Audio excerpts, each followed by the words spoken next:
तो जिस वृक्ष के नीचे तपस्या कर रहे थे ऊपर बगुली बैठी हुई थी, बगुला जो टांग उठाकर ध्यानस्थ रहता है मछली के लिए, तो वीट ऊपर गिरा करके तो क्रोध भरी दृष्टि से देखा, तत्काल आग लग गई, बगुली भस्म होकर नीचे गिर गई।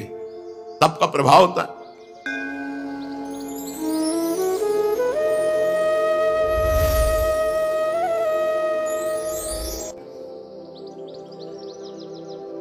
हमने आपको कई बार सुनाया है, एक कश्यप नाम के ऋषि थे, महाभारत में है, तो तपस्या परायण थे। तो जिस वृक्ष के नीचे तपस्या कर रहे थे ऊपर बगुली बैठी हुई थी, बगुला जो टांग उठाकर ध्यानस्थ रहता है मछली के लिए, तो वीट ऊपर गिरा करके तो क्रोध भरी दृष्टि से देखा, तत्काल आग लग गई, बगुली भस्म होकर नीचे गिर गई।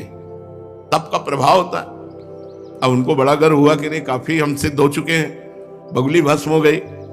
उठे भिक्षा के लिए गए तो एक दरवाजे में जाकर भिक्षाम दे ही, तो एक बहू निकली। उसने कहा, भगवान कुछ क्षण रुकिए, अभी बना करके लाए।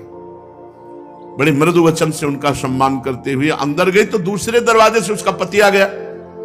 जब पति आए, पति की आराधना, उनको जल पिलाया, आसन पे बैठाला। फिर इतने में कुछ समय लगा और कहा, भगवान आपके घर के दरवाजे अतिथि देव विराजमान है, आज्ञा हो तो भोजन।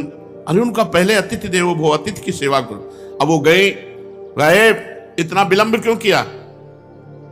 उनका हमारे पति देव आ गए, तू मुझे समझते नहीं है, इतना विलंब क्यों किया? बोले, महाराज जानती हूं उस वृक्ष की बगुली नहीं हूं कि तुम्हारी आंख टेढ़ी करने से भस्म हो जाऊंगी। और उनके होश उड़ गए कि ये बात तो केवल हम जानते हैं, दूसरा कोई जानता ही। उनका तुम कैसे जाने?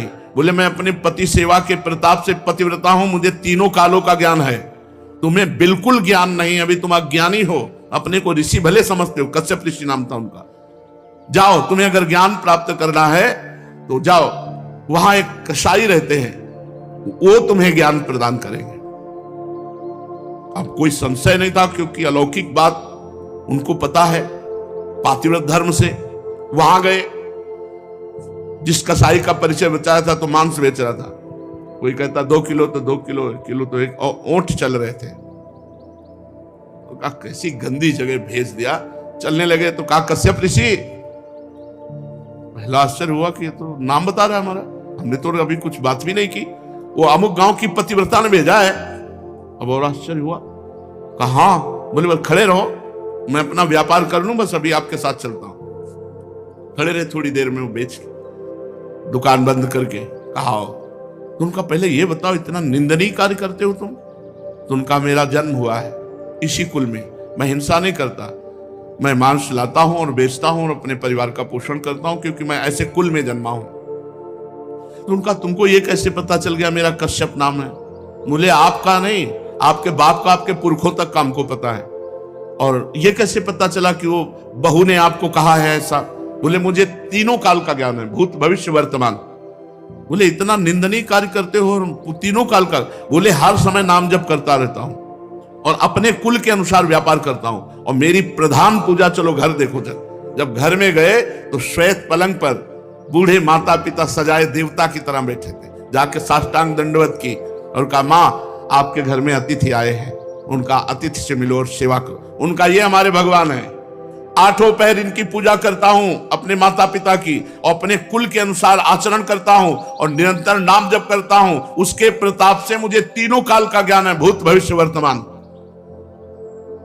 तुम अपने माता पिता को छोड़ करके तपस्या के लिए निकले हो, और वो भी अंधे हैं तुम्हारे माता पिता, जो स्वयं पानी नहीं ले सकते। तुम्हें कभी न परम पद मिलेगा, न स्वर्ग मिलेगा, नरक मिलेगा तुम्हें। उसी समय वापस हो गए, और जब माता पिता का शरीर पूरा हुआ तब पुनः तपस्या में लगे। माता पिता भगवान का स्वरूप है। स्वयं प्रात काल उठी कै रघुनाथा, मातु पिता गुरु ना वही माथा। अपने माता, अपने पिता, अपने गुरुदेव के चरणों में स्वयं राम जी महाराज मस्तक रखते थे, प्रात काल उठ करके सबसे पहले।